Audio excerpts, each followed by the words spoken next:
Psalm 60. To the chief magician upon Shushan-Edith, Mishiam of David, to teach, when he strove with Aram Nashrim and with Aram Zobah, when Joab returned and smote of Edom in the valley of Salt, 12,000. O God, thou hast cast us off, thou hast scattered us, thou hast been displeased. O turn thyself to us again.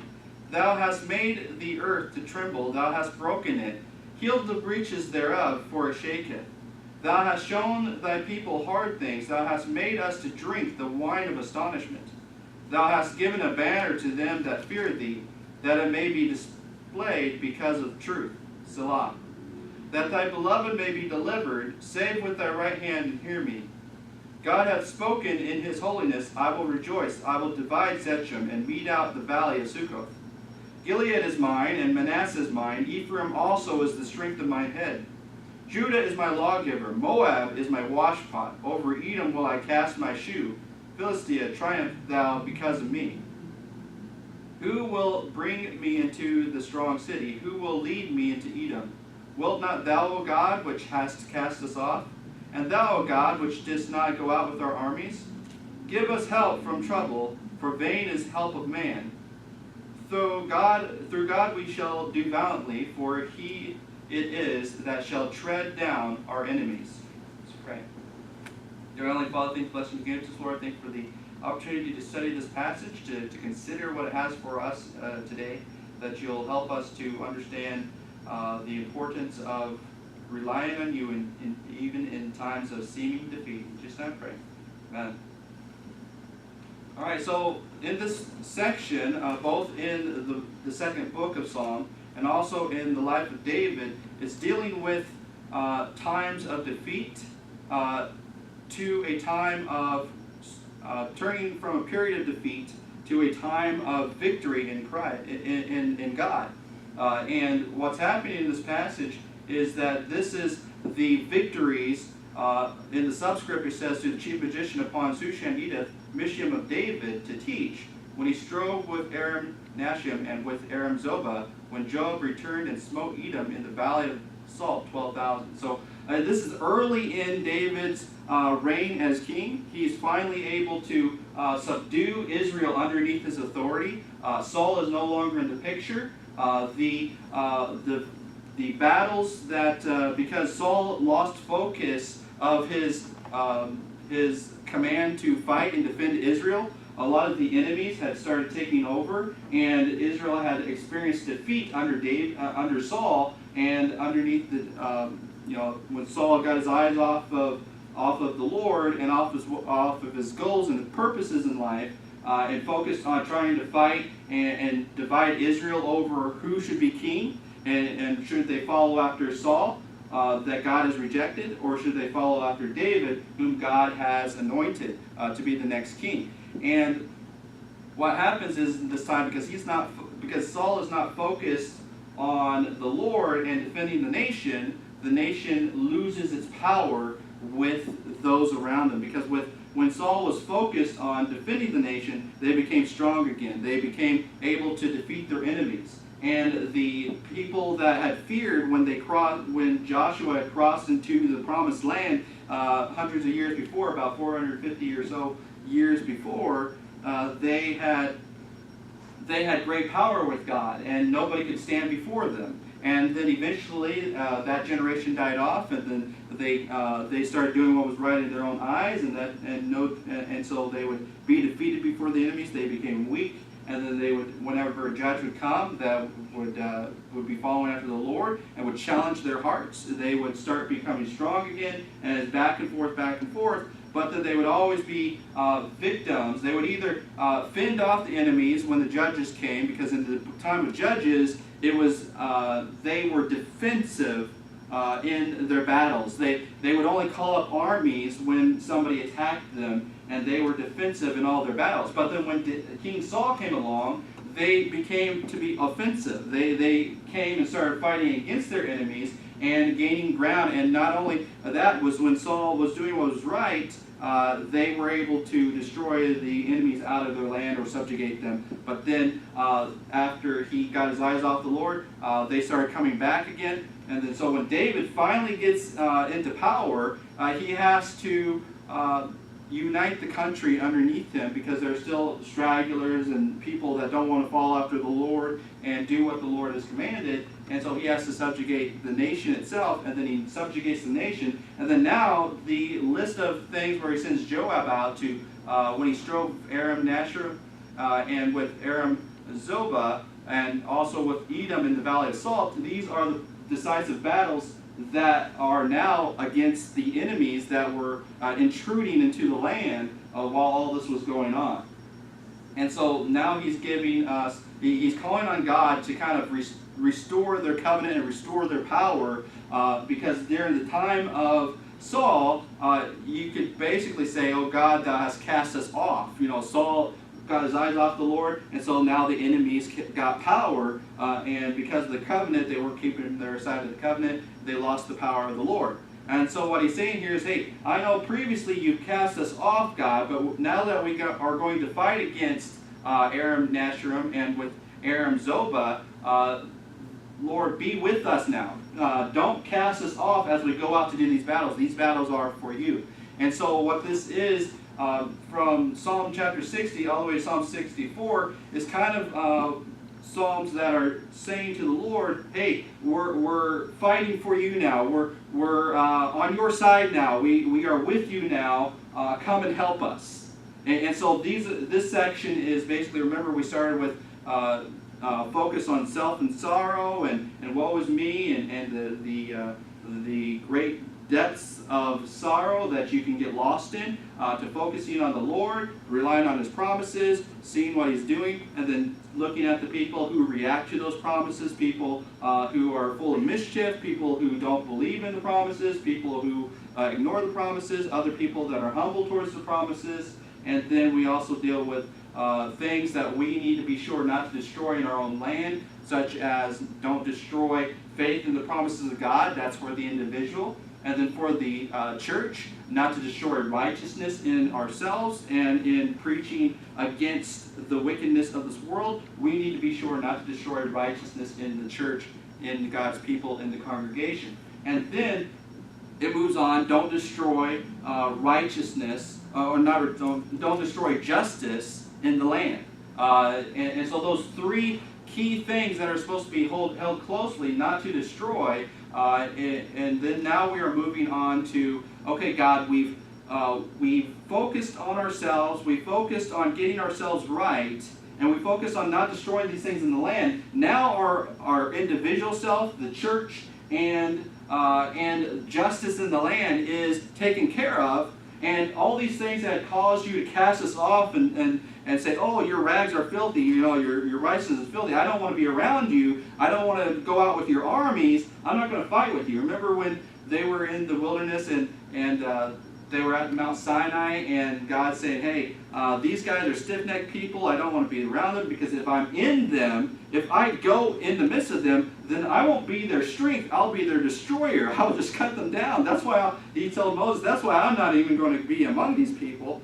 And instead he brought an angel of his presence to be with them, because that was the closest he could be. And they were even, with that angel of his presence, they had to be very careful, or he would cast them down. They all had to stay very far off from the tabernacle where the angel of the presence would be. And so now David is saying, hey, we've taken care of everybody. And so this section of the Psalms is moving on towards, now that we are right before you, come restore our relationship, come give us help, come give us the needs. So this one's, you've cast us off. And then 61 is going to be, hear my cry, O God, attend unto my prayer, start listening to me again now. And then 62, truly upon my soul waiteth upon God, for him cometh my salvation, relying on him in everything now. Now that we're right with the Lord, we need to rely on him. And then, O God, thou art my God, early will I seek thee, continually seeking the Lord. And then hear my voice, O God, in my prayer, preserve my life, or fear the enemy. In all situations, we're continuing to trust in you now, God. And so this is what these, from Psalm 60 to 64, is working on now that we're right with the Lord, to having power with the Lord, once again, restoring our relationship. Not just being right with God. Salvation gets us right with God, but then it is that discipleship and that relationship that gives us the power of God, gives us the Spirit of God, gives us those things that can give us the power of His presence and His Spirit, the strength that He promises us. So in this verse, he's talking about the battles. And a lot of times when he's finally got everything restored, now he has to go fight these battles against the Israel's enemies, and he realizes that previously they've not been able to win. And also, in addition to that, when you have a battle, you're facing enemies, there's a tendency also to, in the initial battle, to experience defeat. Oftentimes a war is multiple battles. A lot of times there will be many battles in which you are defeated, and you have to retreat, and you have to run away, or you have to re-strategize until you can finally get that decisive victory. And so what this is also showing us is, as well, is to have courage in the time of battle, to keep on going, even if it seems as if God has cast us off. And so there's an additional, dynamic to this psalm, that it can be used for the beginning of a battle. You can say, look at all the defeats that we've had recently, but as if God had cast us off. Then it can be like a prayer to say, hey, we're going to continue showing your ensign, your banner, and so forth. So let's look at this verse. It says, O God, thou hast cast us off, thou hast scattered us, thou hast been displeased. Remember, he's displeased under the actions of Saul, and so he lost power with God. Thou hast made the earth to tremble, thou hast broken it. So the earth has trembled, the tribes are not in unity, and they're broken, and they need to be healed. They need to be healed back up, to heal the breaches thereof, for it shaketh. Thou hast shown thy people hard things. Thou hast made us to drink the wine of astonishment. See, these are God's people. These are God's nation. These are people that are supposedly have the one true God of creation on their side, and they're not just like equal with the other nations, because the gods of the other nations are not gods. They're false gods. They're idols. And the one who has the true power is God and His people. But the problem is, now that Saul's not focused on the Lord, they were losing. They did not have the power of God, and they were astonished at the fact that, hey, we're following God. Why? And we're supposedly God's people. A lot of the problem with a lot of the Jews at this time, under the kings and other times, is that and even in Jesus' time, was they were like, we're God's people, just by fact of birth. They're like, it's default. It's default setting is that we're God's people, and therefore we got power with God, and therefore we've got all these things.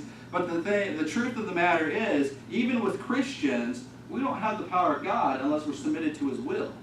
And a lot of times we think, well, I'm saved, therefore I got the power of God. Well, I'm this or that or the other thing, and therefore I got the power of God. No, the power of God is something that you have to humbly ask Him for. Daily, you have to ask Him, Lord, when I go out and preach the gospel, will your Spirit be with me? Will you go out, fight with me? Will you go out with our armies of soul winners, if you will? A lot of times you'll have dry seasons because we have not prepared our hearts. He's cast us off. There's a lot of churches out there that they do the work in their own, and think we're God's people, therefore we have power, or we have this, or we have that, but they don't, because they're not right with God. They're not seeking His face. They're not trying to get power with God. They're not crying out to Him, Lord, where's your Spirit with our armies of soul winners or whatnot? He says here, thou hast shown my people hard things. See, thy people hard things. See, God will show us things that, hey, it's not just because you're my people that you're going to have a cakewalk. Everything's going to be easy for you. You have to truly trust and rely on me in all things. You have to. It's not going to be just a given. thou hast broken it. Heal the breaches thereof, for it shaketh. So what he's talking about here is basically he's been working previously, and everybody's cast off, and he's healing the breaches, and then so that strength, that reliance on God is going to be restored, because previously it was broken through Saul and his focus off of God. And so thou hast shown my people hard things. You're not going to have easy things all the time, and you're going to see things that you think, well, I'm supposed to be in the Spirit, but I'm going to have astonishment. I'm going to be surprised at things that will be allowed by God sometimes. The early church, for 10 years, none of the apostles, they got in prison, they got oppressed, but then they got freed from it or whatever. But there was none of the apostles that died. But then Herod comes along in Acts chapter 12, Acts chapter 12, and then kills James, one of the prominent apostles in Jerusalem. That was astonishment. They were astonished at that. Oh, what happened here? Isn't God with his apostles? What's going on?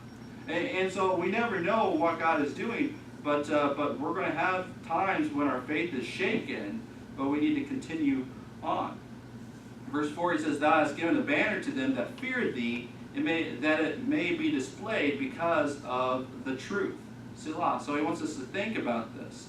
He's shown us hard things. We're going to be astonished, but we have a banner. We have something to trust in. We have an ensign. We have a thing. This is the Scripture. This was, how that song goes, wave the answer back to heaven, by thy grace we will. This is our banner. The Bible is our banner because it's truth. That's what we can trust in. It's truth. Even though we're not sure what our circumstances are going on, we feel like God has cast us off, but we can just wave the banner and say, hey, but I got the truth. I have the truth.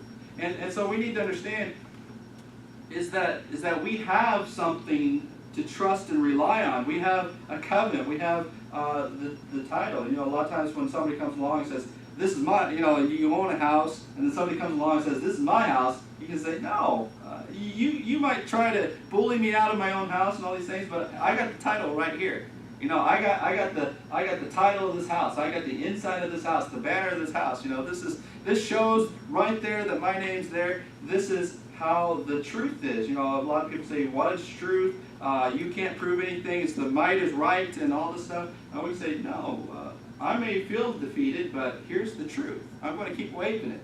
I'm going to keep waving it. I'm going to keep on showing that banner. If you fear the Lord, even in times of doubt, even in times where you feel like God has cast you off, and you feel like you can't win the battle, you just need to wave that banner of truth. You need to wave it and say, hey, God gave me this. If God has given me this, the banner of my truth, then I need to wave it. I can rely on it, and it will happen.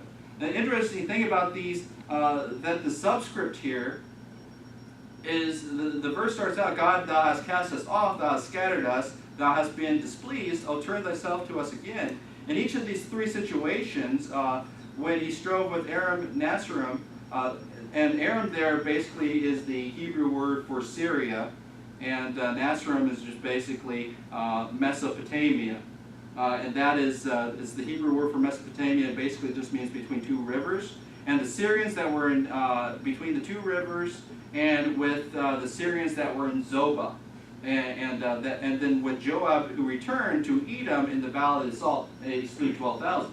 And so these three situations that are the early battles, decisive victories of Israel, is that when they're recorded in the Bible, they are not listed as defeats. They're listed as victories. But you see, when you list something as a victory, a lot of times we forget that there was a struggle. There was a battle going on. There was a fight going on. And those things did not just happen by osmosis. Oh, we've conquered the land, and now we got power with God, and now we're just going to go walk and tread down the enemies, and they're just going to fall like the wind before us, and we didn't have to lift a finger. No, it was a battle. It was a struggle. When you face enemies, 12,000 people in a valley of salt, it's hot, it's sticky, you're getting salt everywhere that it shouldn't be, and you're feeling like, hey, these bad guys are coming up against us, and if we don't win this battle, we're going to be destroyed, and we've been struggling, we've been fighting, everything seems to be an uphill battle, and we can't seem to have a victory, and we feel like God, when you're out under the sun and a bunch of salt, you don't really feel like God is with you. It's like it doesn't feel like a godly place, and you feel like God is displeased with you because when you're in a valley of salt, it sounds like Sodom and Gomorrah. You're surrounded by Lot's wife and all these things, and so you don't feel like you're in a godly place. You feel like God has cast us off, and oftentimes that's the start of every battle is like that. You don't feel courageous, but then you need to realize that every battle starts that way. But then when you rely on the truth of God and wave it as a banner, nobody can say anything against the truth, but for the truth. And we need to realize that because that banner is truth, when we wave it and raise it high, then we can realize that even at the beginning where we feel God has cast us off, He can give us the victories in the end. The three battles here are recorded in 2 Samuel chapter 8, verses 1 through 8. A few battles there anyway. Let's take a look at that real quick. 2 Samuel, where he's finally conquered his enemies in the land. Now he has to conquer his enemies without the land. 2 Samuel chapter 8, verse 1 through 8. And after it came to pass that David smote the Philistines and subdued them, David took Meg-Amarath out of the hand of the Philistines and smote Moab and measured them with a line, casting them down to the ground. And even with 2 lines measured he to put to death, and with full line to keep alive. And so the Moabites became David's servants and brought gifts. Now over here in our passage it says, Moab is my washpot, over Edom will I cast my shoe, Philistia triumphed thou over me. And he talks about how he's going to, verse 6, God has spoken in his holiness, I will rejoice, I will divide Shechem and mete out the valley of Succoth. So it has 2 lines, some wicked people that are going to be executed, and some not so bad people that are going to be continue to live, and they got to give tribute and gifts, and so forth. Similar to when there's that throne at the judgment, got 2 lions, the goats and the sheep, and then the nations that came out against the Lord in the millennial kingdom, they're going to have to give gifts every year. And he smote Moab and measured them with a line, casting them down to the ground. Even with 2 lines measured he put to death, and with 1 full line to keep alive. And so the Moabites became David's servants and brought gifts. Now then, side issue, now notice that he doesn't just randomly executes people in these 2 lines. He says he smote Moab and measured them with a line. So he's measuring, he's considering each individual person that he's going to keep alive or kill, and he's measuring 1 line is going to be executed, the other full line is going to be kept alive. And that's quite interesting. I think that when we get to that, that'll be quite an interesting study. And so the Moabites became David's servants and brought gifts. David smote also Hadazer and the son of Rehob, king of Zobah, as he went to recover his border at the river Euphrates. And so he's going all the way up to the river Euphrates into Syria.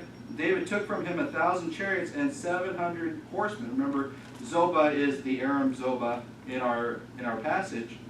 And David took from him 1,000 chariots and 700 horsemen and 20,000 footmen. And David hewed all the chariots' horses, but reserved of them for 100 chariots. And then the Syrians of Damascus came to succor Hadazer, of king of Zobah. David slew of the Syrians 20,000 men. So he defeats Moab, and he gets rid of Hadazer and the king of Zobah. And then here comes the Syrians from the north for another battle. Oh, I finally won a victory. Oh, here comes another one. So it's like he wins that victory, and then he has to take another battle. And then after that battle, he subjugates them, and then here comes a bunch more people. You feel like, can't we ever win and be at peace? No, it just keeps coming. Sometimes your life feels that way, is that it just keeps coming. You win one battle, and then a bigger battle comes along. You win a small battle, a larger battle comes along, you win that one, then another one keeps coming, and you just get exhausted from it, and you feel like you're cast off. You feel like, what's the point of all this? When the Syrians of Damascus came to secure Hadadzar, king of Zobah, David slew of the Syrians 20,000 men. David put garrisons in Syria of Damascus, and the Syrians became servants to David and brought gifts, and the Lord preserved David whithersoever he went. So wherever he would go, he had power with God. And David took the shields of gold that were in the servants of Hadadzar's and brought them to Jerusalem. And from Bethda and from Barothi, cities of Hadadzar, king of David, took exceeding much brass.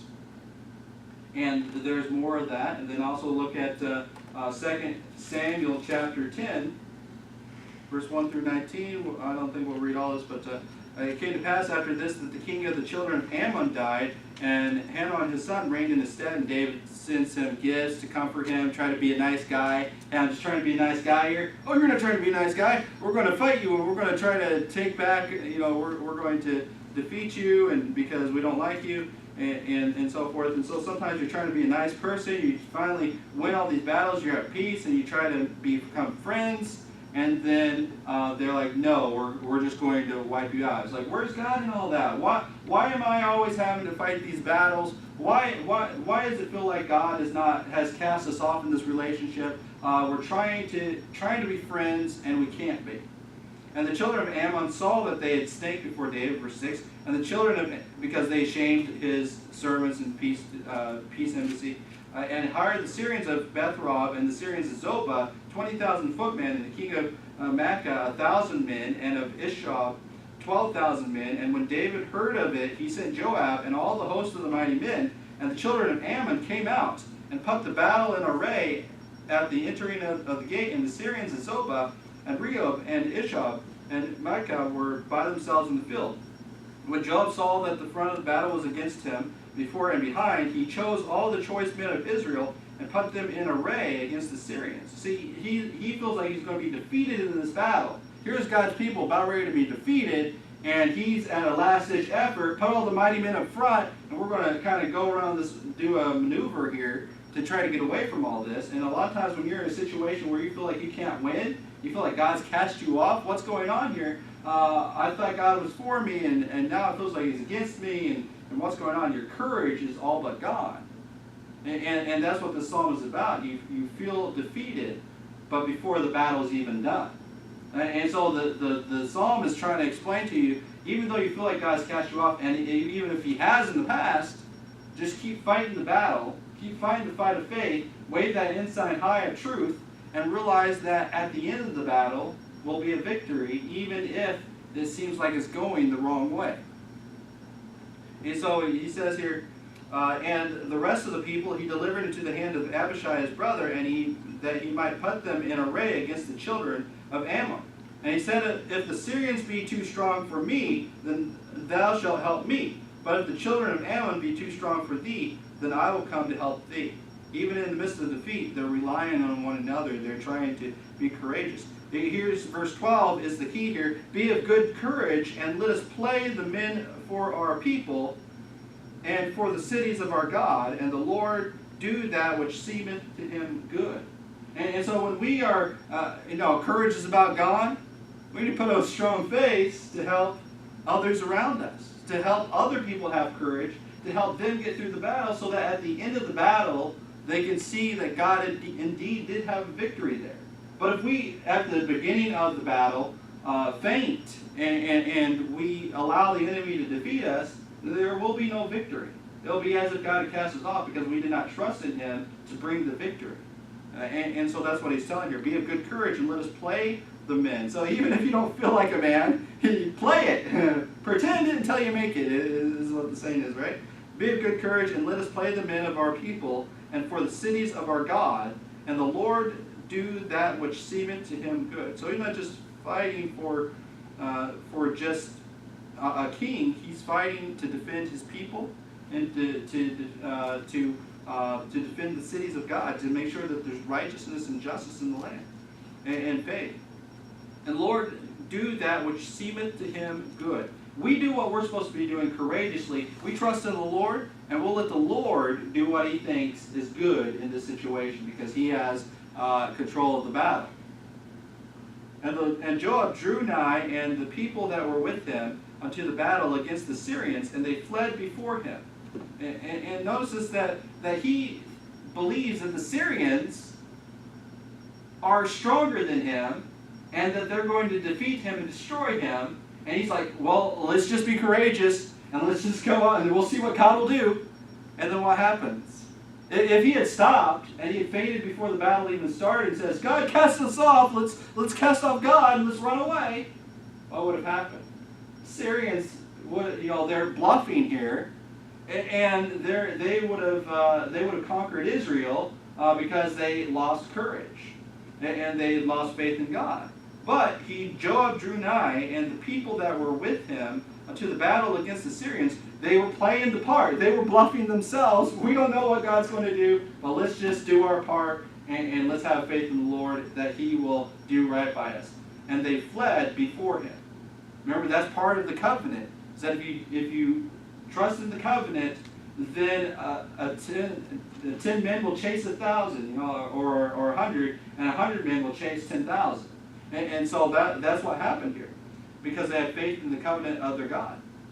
And when the children of Ammon saw that the Syrians were fled, then fled they also before Abishai. You see, they're not trusting in God. They're trusting in their king and their lust and their desires upon the children of Israel. But inside, when they have the decision of fighting for our people, fighting for our God, they're like, our God's false God. King made them up last week, and so forth. And so when they find the realities of those brave people, you see, they're playing a part. They're bluffing. The Israelites are bluffing, and they're being courageous even without courage. And then the Syrians see all that, and they run away. And Ammon sees that the Syrians are running away, and they flee as well. A lot of times, the devil is just a big bully in one sense, is that he looks bigger, he looks more evil, but if you resist the devil, he'll flee from you. That's just the way it is. But if we submit to it and say, oh, God's not with me, then the devil will just take you over and take your lunch money, if you will. And so the children of Ammon saw the Syrians were fled, then fled they also before Abishai, and entered into the city. So Joab returned from the city, from the children of Ammon, and came to Jerusalem. Now, so that city, when they entered into that city, that's probably Petra. The Ammonites have Petra, I believe it is, and so forth. So they fled into that city, which is basically a fortress. You only got one way in, one way out, and you can't go in anywhere else. So Joab returned from the children of Ammon and came to Jerusalem. And the Syrians saw that they were smitten before Israel, and gathered themselves together, and Hazar sent and brought out the Syrians that were bound beyond the river, and they came to Helam and Shobach, and the captain of the host of the Hazar went before them. And when it was told David, he gathered all Israel together and passed over Jordan and came to Helam. And Syrians set themselves in array against David and fought with him. So now Joab has returned, and because he played the part, he gives the rest of the people courage, and all Israel now goes out, not just the brave and courageous men and so forth. All Israel goes out. And the Syrians fled before Israel, and David slew the men of the 700 chariots of the Syrians and 40,000 men, and smote Shobach, the captain of the host, who died there. And when all the kings that were servants of Hadaezer saw that they were smitten before Israel, they made peace with Israel and served them, so that the Syrians feared to help the children of Ammon anymore. So we see that these, all in the subscript, are eventual victories, but they started out in a place of fear that they would be defeated. And so we need to realize that there are a lot of times that every battle will start out this way, that the devil will try to trick you into thinking that you can't win. God has cast you off. He plants these doubts into your head. And then you say, well, I don't know what's going to happen, but if I play the part, I fake it till I make it, if you will, then I will see the victory on the other end, and it'll give courage, not just to me, but if I play the part for the men, it'll give courage to the men, and then it will give courage to the rest of Israel to make the battle and win the battle and start trusting in God once again. Because at this point in the psalm, everybody thinks, oh, God has cast us off. Saul has been defeated before his enemies. He died in battle. Now this David that we were fighting against has taken over the land. He's cast us off, and we're defeated. And then all these people are now entering into the land thinking that David is not strong enough to defend the land, and they're going to take us over. And so that's what he's saying here. Now that we've set up the land properly, help us, God, to trust in you once again. Keep waving your ensign even though we feel you've cast us off. And so the first part of this, you've broken us, you've cast us off, we were destroyed, we were astonished at the losses in battle, and we were astonished at the forces coming against us, thinking that we perhaps cannot win. But even then, we hoist the flag of our God and the truth there. We trust in that, and we play the part. And he says here, Thou hast given us a banner to them that fear thee, that it may be displayed because of truth. We fear the enemies, but we fear not following the Lord even more. And because we're not defending ourselves, we're defending the cities of God. See, the focus is different. When we think about fighting in our own flesh, making our own kingdom, building our own things, we can be brave as long as we think the numbers are with us. But then if we are defending God's people, and we're defending God's cities from the forces of darkness, then even no matter how many forces of darkness that come against us, we can hoist that banner and say, we're trusting in that. And then when they see the banner, they're going to see in fear. And that's what happened with the Syrians and with Ammon. They saw the courage on the people. They saw the faith that those people had, and then they lost courage. They lost faith in what they were doing. They fled. Thou hast given a banner over them that fear thee, that it may be displayed because of the truth. So to display the banner of God no matter how you feel. That's what basically this passage is trying to tell us. In the midst of the battle, even if we're not brave, display the banner no matter how we feel. That thy beloved may be delivered. Because we don't display the banner, there's no protection for us. Faith is that shield, if you will, that can quench all the fiery darts. And the banner is that shield as well. We can trust in it. That thy beloved may be delivered, save with thy right hand, and hear me. He says, don't cast us off anymore. Agree with that ensign. We're hanging it up there. Wave the answer back to heaven, because God will defend that ensign. See, that's what he's looking for in us. He's looking for, are we willing to stand by that ensign of his, the ensign of truth, and the banner of truth? Or are we going to be running away and ignoring the truth? Or are we going to be running away? And that's what he's looking. If we stand with the banner of truth, then he will stand with it as well, and we will have the power of the Lord. And so he says, God hath spoken in his holiness, I will rejoice, I will divide Sechem, and mete out the valley of Succoth. Now notice here he says, God hath spoken in his holiness. If you don't know the holiness of the Lord, you see, holiness does not have to do with who you are, it has to do with who God is. If we know and learn the holiness of God, and we try to apply the holiness of God in our own lives, morally and spiritually, and then we can learn the holiness of God, then we'll be able to say like David, hey, God's holiness says this, and God's truth says this. The banner of truth says this. And therefore, since I'm trusting in truth, I understand what holiness is, I can reliably say, without a doubt, this is what God's holiness will say about what God will do. I can learn about what God will do in the situation that I'm in. But if you don't apply the holiness of God, and you don't learn what the holiness of God is, then you're not going to be able to understand what God will do in a situation for you. He says, God has spoken in his holiness. If you don't know his holiness, you don't know what he speaks. He says, I will rejoice, I will divide Sechem, and mete out the valley of Succoth. So even before they're entering into battle, he knows this is what God is going to do.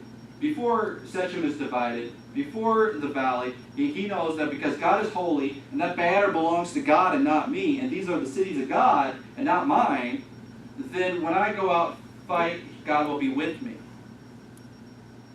He says, Gilead is mine.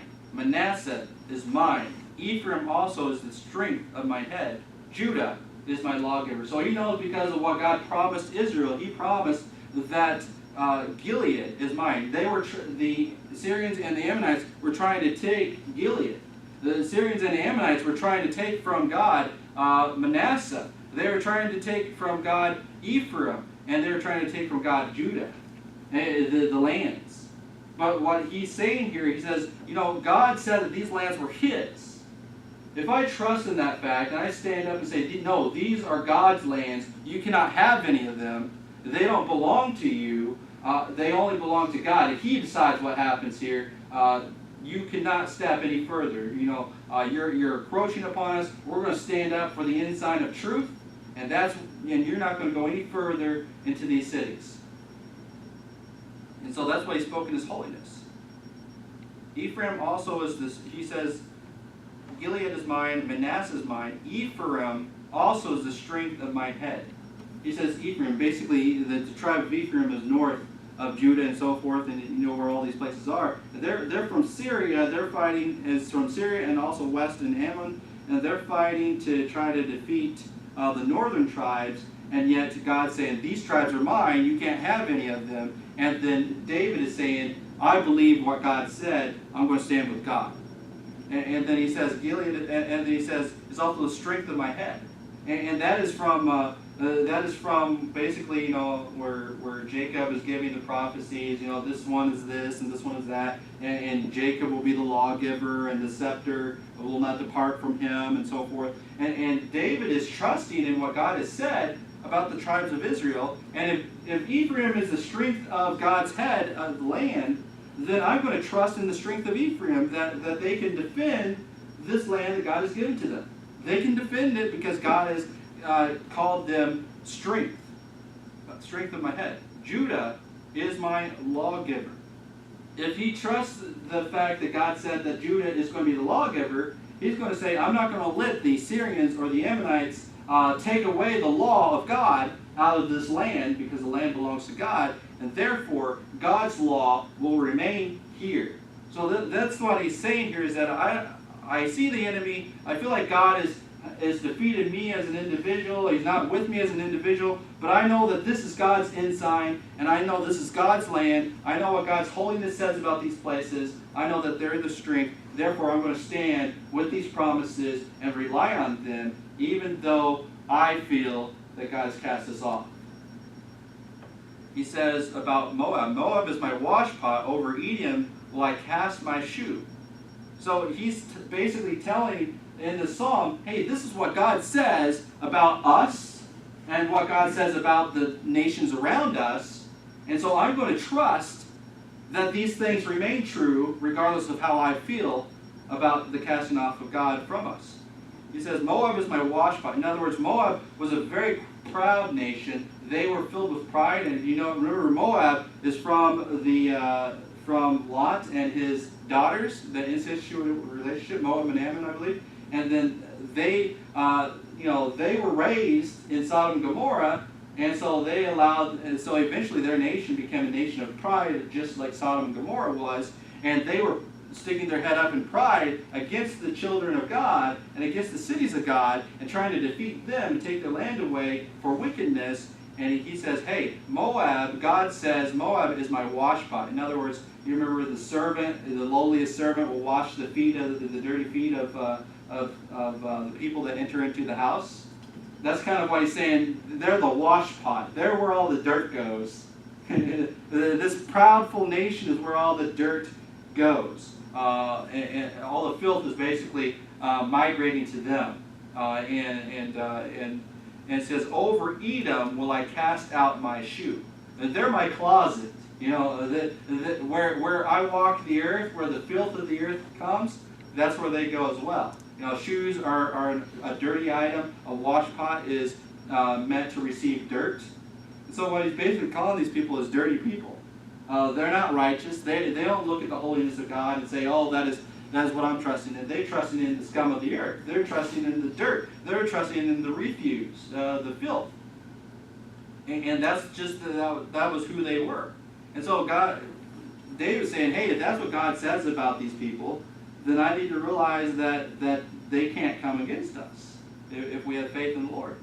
Triumph thou, Philistia, triumph thou because of me. So any winning that Philistia has, because Philistia is the thorn in the side of Israel when they do evil.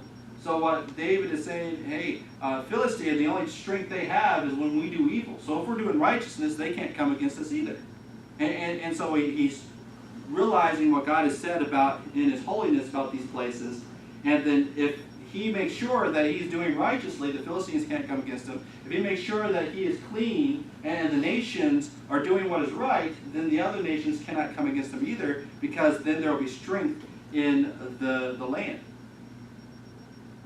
So he's trusting in the promises of God in these passages about these nations.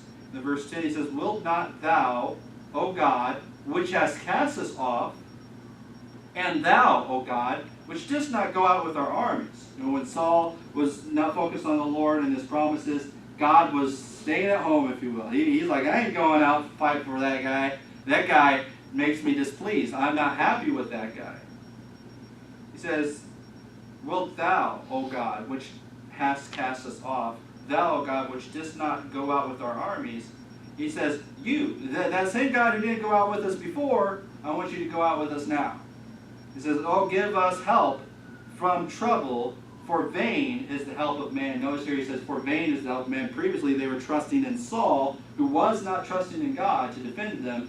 And what they get for their trouble? Those who sided with Saul, they got defeat, they got destruction, they got the wickedness of the nations around them. But when David, the one that God had anointed, when they trusted in him, they were not trusting in David to save them. They were trusting in God to save them. See, the focus was off of Saul fighting these battles to protect Israel, to the focus being on God through his anointed King David to fight these battles.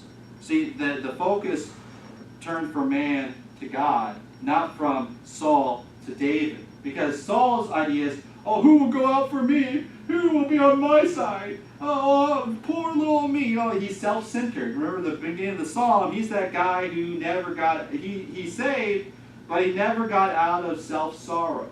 He's all at Psalm 52, Psalm 52. He never made it to Psalm 58 or anywhere. He hadn't got that far in his relationship with the Lord. So that all the focus is always on him as a man and never on the Lord as their God. It says, "Through God we shall do valiantly." See, through Saul we didn't do very good at all. God cast us off through Saul. Through God we shall do valiantly. So your choice is clear. Will you face defeat trusting in a man and your focus not on God, and God casting you off because of it? Or will you focus on God, rely on his promises, trust in his insight, trust in his truth of verse 4, and then also trust in what God has spoken in his holiness? And then if you trust in what God has said in his holiness and in his truth and in what God has promised, then you will do valiantly. You'll play the man. For he it is that shall tread down our enemies. I'm not going to tread them down. If it was just for me, what would happen? Syria would defeat me. Ammon would defeat me. The Philistines would destroy me. Because that's what happened in the life of Saul. And he allowed it to defeat him at the end. He committed suicide because he feared the battle. But then once he was dead and gone, David said, "Trust in God." He does not say, "Trust in me." He says, "Trust in God." And then they trust in the Lord and these promises of his holiness. And then they became a valiant people once again. See, the problem with us is a lot of times we trust in a church or a system or a group of people or anything, but we don't trust in God. Each person here should not be, in one sense, like Paul the Apostle says, be followers of me, but he doesn't stop there. He says, be followers of me as I follow after God. See, you're not really following Paul the Apostle, you're following God, who Paul the Apostle is trying to be an example of how to follow God. Follow my example of me following God is what he's saying. And same way with David.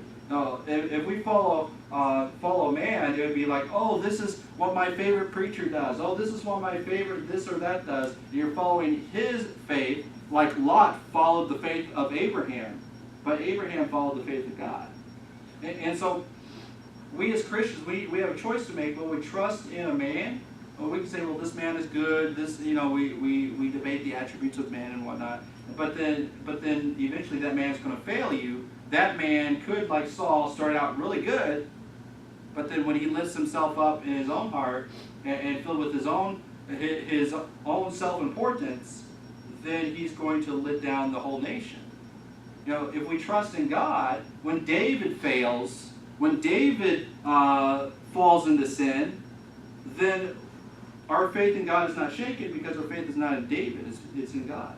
And so we need to determine that our faith will not be in the help of man, but in the help of God. And in the help of God we shall do valiantly, for it is not us, it is He that shall tread down our enemies. So when we go out to preach the gospel, when we go out to fight battles for the Lord, realize it's not us, it's not our tact, it's not our ability to win the battles, it is God. So we just need to do valiantly and trust in His truth and trust in His holiness.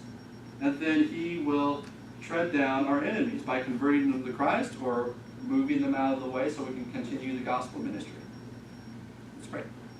Dear Heavenly Father, thank you for the blessings you give us, Lord. Thank you for this chapter. Thank you for the importance of relying on you and not on man, relying on your insight, even when we feel you've cast us off, and in the past we've seen defeat rather than victory. That moving forward, now once we trust in the